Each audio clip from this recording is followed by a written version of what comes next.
Hello and welcome to Roundtable. If there is to be a peace deal in Ukraine, then both sides will have to be able to claim victory. What is it going to take for the bloodshed to end? Well, concessions for sure. Giving up any hope of joining NATO from the Ukrainian side appears already to have been acknowledged. And from Vladimir Putin's perspective, perhaps seeing his claim to Crimea and the Russian-speaking Donbass region recognized as legitimate might be enough for him to save face.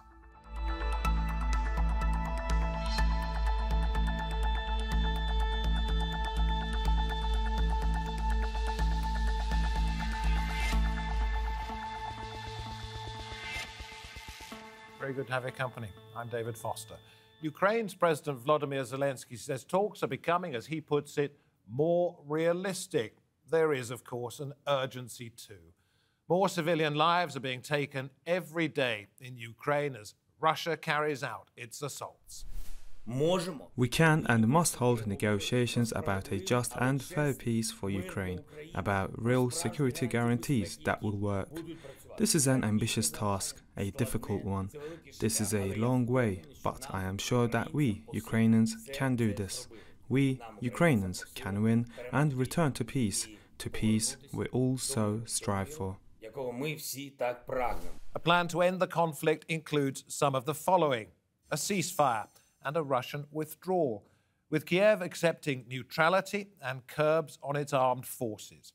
Ukraine to give up its bid to join NATO. For Ukraine to not allow foreign military bases or weaponry into the country in exchange for protection from allies such as the United States and the UK. The biggest cause of contention is Russia demanding that Ukraine recognizes its 2014 annexation of Crimea and the independence of two separatist states in the eastern Donbass border region. We have underlined again that the aim of the actions Russia is taking is to defend the Donbass citizens from a direct military threat on the part of the Kiev regime, to demilitarize and to denazify Ukraine, so that the citizens of the country of all ethnic groups could live in peace, agreement and safety. With all the pressure Western leaders have put on Putin, militarily, economically and diplomatically, it is yet to halt Russia's aggression. Will Putin pull out of Ukraine? And can peace negotiations produce a lasting solution? All right, let us go to Ukraine, and there we see Peter Zalmayev, Director of the Eurasia Democracy Initiative. Welcome back, Peter. In London, Orysia Lutsevich, Head and Research Fellow of the Ukraine Forum Russia and Eurasia Programme at Chatham House. And in London, Christian Nitsoyu, Lecturer in the Institute for Diplomacy and International Governments at Loughborough University, London. Very good to have you all on the programme. Peter, I'm going to ask about your situation first of all. We won't say where you are for obvious reasons, but you're close to an urban centre. I don't imagine there's any feeling there that peace could break out at any moment now. Well, you know, the population center where I'm at right now has been relatively quiet if you don't count probably weekly rocket landings in the city, one of which 2 weeks ago destroyed the airport and killed 10 people. By Ukraine standards, right now, it's relatively safe. I was in the capital in Kiev just yesterday and the day before, and that is exactly when the shopping center in the city center was destroyed. I didn't know what it was, but when I heard the boom, I was getting ready to go to bed around 11 p.m. I heard my bed shake and the windows kind of tremble. Later, the next morning, as speaking with BBC World News, when I was asked what I thought about the bombing of the shopping center, I connected the dots and realized that's what it was. You know, you look at the sky of Kiev, and there are constant tracer fires, and Ukrainian air defenses trying to shoot down Russian missiles. So that's just part of the daily life now in the capital and throughout the country. Other than your personal circumstances, Peter, and we wish you all the very best, you study where things are going when it comes to negotiations, and what each side says is clouded in sort of mystery. Sometimes nobody quite knows exactly what they're driving at. Where do you think the possibility of peace lies? Well, the possibility of peace lies somewhere. I don't know where exactly, but it's some place off in the future. Unfortunately, Vladimir Putin has shown that he will not be stopped by any sort of international opprobrium, horrible pictures of civilian suffering. He is repeating the playbook he has already used in Grozny and Aleppo, Syria. He has shown his willingness to go all out, inflict as much suffering as possible. For right now, his calculation means that he'll be able to bring Ukrainians essentially to their knees, whether through direct, causation of mass suffering or by causing this outflow of refugees into Europe, so that Europe starts pressuring the Ukrainian government. So bringing Ukraine to the negotiating table in the weakest possible position. Okay, Arissia, you have family in Ukraine. I won't ask you where once again, but what are you hearing from them? Well, I think what is striking right now is no matter where you are in Ukraine right now, you are reliving the same kind of suffering, horror, anxiety, but also bravery and a certain degree of confidence in victory. And Ukraine is a global nation. You really see mobilization from London to Berlin to Washington. Everywhere, Ukrainians are coming together. What I think is important to understand is that for the first time, despite differences in historical developments in Ukraine, everybody is on the same page, and it's a real unity of the nation that is being forged in this war. So it's painful, it's difficult, but there's something very powerful that is coming out of it. Let's talk about the talks, if you like, and this is from Turkey's foreign minister, who says, of course, it is not an easy thing to come to terms with while the war is going on, while civilians are killed, but we would like to say that momentum is still gained. We see that the parties are close to an agreement, although that was then rebuked by Vladimir Putin's spokesman. Where do you think we are at in terms of the negotiations, Arissia? If you look at the positions of the sides, Ukraine and Russia, at this point, both sides still believe they can win. Honestly, Ukraine has a strategic advantage on the battlefield, where Russians, despite being so desperate, even using supersonic bombs against Ukraine, they are not able to achieve any strategic advantages. So it also means that Russians' negotiating position is weak. They will have to concede something. And at this point, we don't hear the high-level rhetoric changing regarding Ukraine, which means that Russians are likely to escalate to be in a more advantageous positions for negotiations. Okay, Christian, I would imagine that no matter what we see on the battlefield, what we hear or read in the press, both sides are going to have to say they won the peace. Isn't that right? Well, I'm quite pessimistic about the issue of peace, because what's been playing out now in Ukraine is actually the future of Russian imperialism. And Russian imperialism is very difficult to negotiate. You actually can't negotiate it. And it seems that from the Ukrainian side, there has been a choice on actually taking on Russian imperialism and hoping that through warfare, Russian imperialism will be defeated. But that's very difficult, as we've seen on the ground, because there's a lot of pain and suffering that the Russian army and its reckless strikes are doing on Ukraine at the moment. And one of Ukraine's other strategies has been to internationalize the conflict, so to argue that an attack on Ukraine is an attack on other states. On the other hand, if Ukraine starts making any concessions to Russian imperialism more broadly, this will mean that the Russians will probably ask Ukraine in the future to make more and more concessions, and Ukraine will lose its autonomy. Well, let me ask you this. Yeah. Before the conflict began, we had Zelensky saying, yes, Ukraine would like to be a member of NATO. It would happen one day. Now we have him effectively saying, look, that's not on the table. We're not interested in that. So he has, in a sense, already made a concession. Well, I think from the Russian side, NATO has not mattered that much from a substantial point of view. I think NATO has been more of a pretext for Russia to have an aggressive stance towards Ukraine. What's at stake here is more, as I said earlier, Russian imperialism. So the relationship that Russia has with its neighbors. And Russian imperialism has a long history. It will not go away so easily. And Ukraine is a key part of Russia's imperialism. what Russia would, I would think, ideally want is for the West to negotiate directly with Russia. This happened to some extent before the war started, but as we saw, there was no kind of conclusion to those long negotiations, and probably that frustrated Russia at the same time.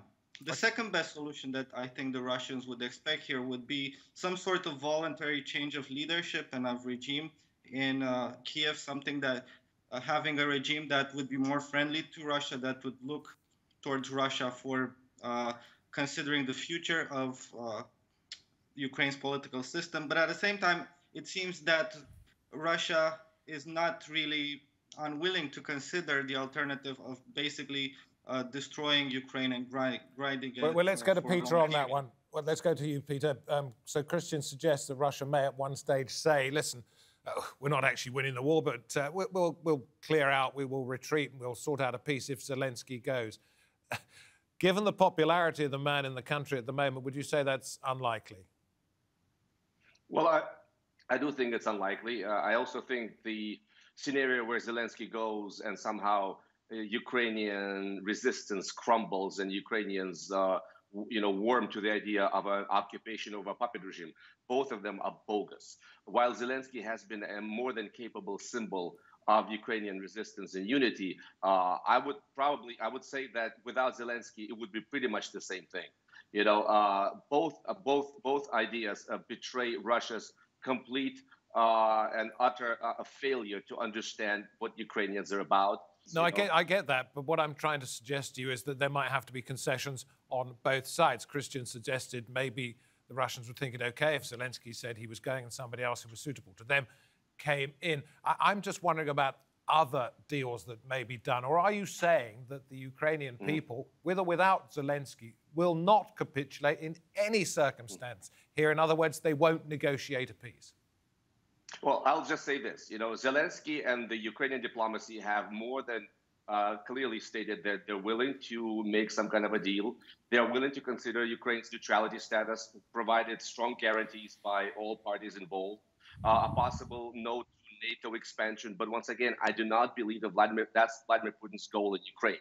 Vladimir Putin is prosecuting a colonial war, a land grab styled on 19th century land conquests. I don't think he cares whether Zelensky comes or goes. He cares about grabbing Ukrainian territory, whether through outright control, for example, of the southern part, cutting Ukraine off from the sea, or through a puppet regime. Aristia, you say wars end in one of three ways. What are they? Well, we could imagine a scenario where neither party can achieve a victory, and then there is negotiation at that point, or the aggressor wins over, or Ukraine is able to win over and push Russian troops actually out of Ukraine, or there could be a takeover of Ukrainian territory that is never recognized by Ukraine, and there is a new geography, a new military geography that emerges that in a way was a situation from 2014 when Crimea and Donbass was occupied, but this was never recognized neither by the West nor by Ukraine. So all of these scenarios are still possible, but I think it's key again to remember that it's in the interest not only of Ukraine, that this ideology of Putinism, an imperial ideology where the historical Russia has the right to exist regardless of modern borders. It applies to Belarus, it applies to Moldova, it applies to Azerbaijan. I think Putin has a clear vision of that control of the imperial Russian borders, and he will pursue it if he doesn't lose in Ukraine. But Ukraine has to demonstrate jointly with the West that that tactic is simply not viable, that the time has changed, these countries has changed, the West has changed, and Russia cannot win against the united, not only West, but pretty much united world. Okay, I'm going to ask our producers at this point to put up a map of the Donbass region and Crimea on our screens, because, Christian, I want to talk to you about that. Mariupol, right in the middle. It's being flattened at the moment. The Russians seem to want a land bridge between Crimea and the Donbass region. If those two join up and Russia says, okay, look, we'll stop fighting because now we can say, look, this is our territory. Do you think the West would ever agree to something like that? I don't think Ukrainians will agree with that. I mean, I've been asking my friends in Ukraine and academics from Ukraine about that, and most people would actually say that if such a deal would be announced by the current government in Ukraine, most people would not be very happy with this kind of deal and will continue fighting or resisting Russian aggression from that perspective. But I think Russia does seek to have control over the south of Ukraine. That's quite clear. And even in 2014, 2015, there were quite a lot of maneuvers in that part of Ukraine from Russia. So I would say that it's crucial for Russia to maintain that region and to create this land bridge. But at the same time, for Ukraine, this might be a bargaining chip, but I don't think there's any potential for Ukraine to give that part of its land quite soon. But if I can just make a point here, something that Orysia said earlier, I think one of the key strategies for Ukraine has been to internationalize the conflict and to draw in the West in a broader conflict against Russia in the hope that there may be some political change in Russia. Russia may become more democratic. The Putin regime may go away, and then Russia will change its approach towards Ukraine. I think that's a bit misguided in the same way as one of your other speakers argued that it's misguided of Russia to think that if there will be political change in Ukraine, the Ukrainian people will somehow back down.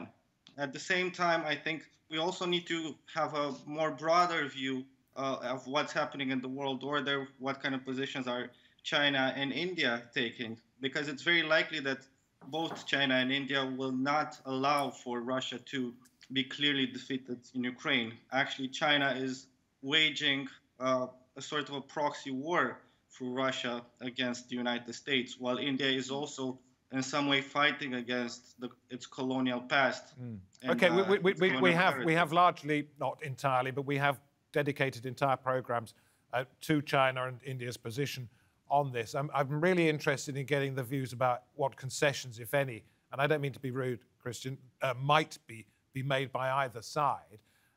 Peter, this idea of Mariupol, Crimea, then Mariupol, and then the Donbass region, would Ukraine be unwilling to give it up? In other words, say, okay, if that's the price of peace, we have to. Would it be unwilling to give it up because it's vital economically? It's the deepest port, it's one of the busiest shipping lanes that Ukraine has access to the outside world with?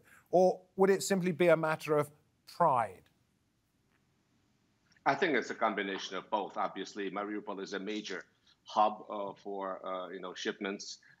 It's also a city that Ukraine has made a kind of a display case of, trying to win over the people, the Russian speakers of that part of the Ukraine after the 2014 hostilities, the war in Ukraine. So it's really, it's been, tremendously, a tremendous heartbreak to watch it being destroyed, but like you said, the symbolic value is incredible. I mean, Mariupol is being compared to Ukraine's Guernica. It's Ukraine's Stalingrad. It's a symbol of Ukraine's resistance. No matter what deals are struck, Ukrainians will never agree to any sort of permanent, giving over of sovereignty over Mariupol. I do not believe so. Orysia, what do you think Russia would be prepared to concede? Russia will be prepared to concede what it will have to concede because it cannot achieve its objectives. I think Russia will not concede anything voluntarily.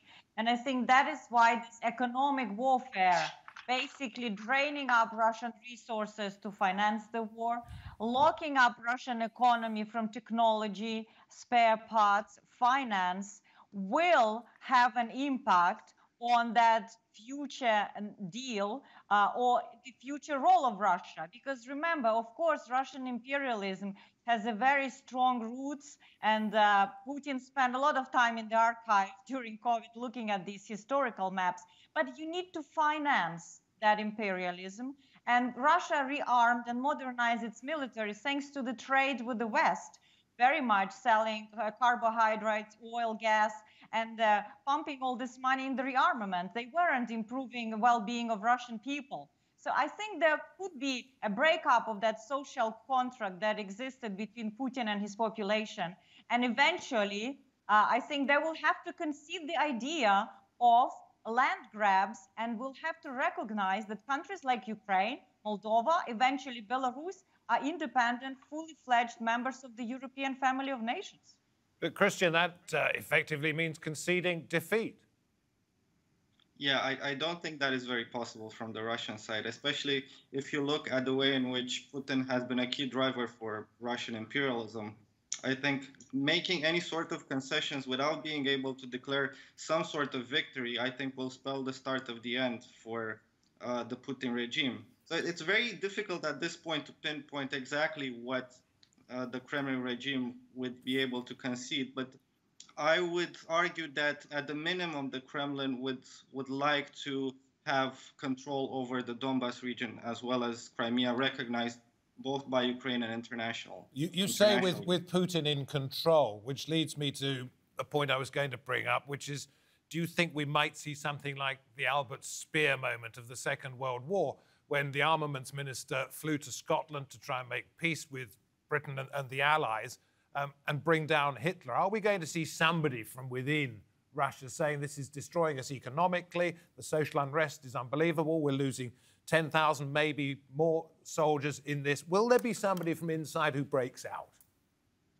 I think that's a valid point, but in the short term, that's not very likely, though, because the regime around Putin is quite well knit, so it's very difficult to identify such an individual or groups of individuals. I'm sure there are people who are expressing discontent, probably informally, but a lot of those individuals are at the same time quite scared to express such discontent. So it might take, I would say, even months or years even for the Putin regime to start to crumble if we are to take this line of argument that what's happening in Ukraine is actually damaging the Putin regime. But I also like to add that even if we have someone like Navalny in power in Russia, let's say, it's very difficult to change the parameters of Russian imperialism if you don't change the state itself and its foreign policy. Because imperialism is so much embedded in the Russian psyche and the state that anyone who would be in power would be constrained by the way in which these ideas of how Russia should interact with its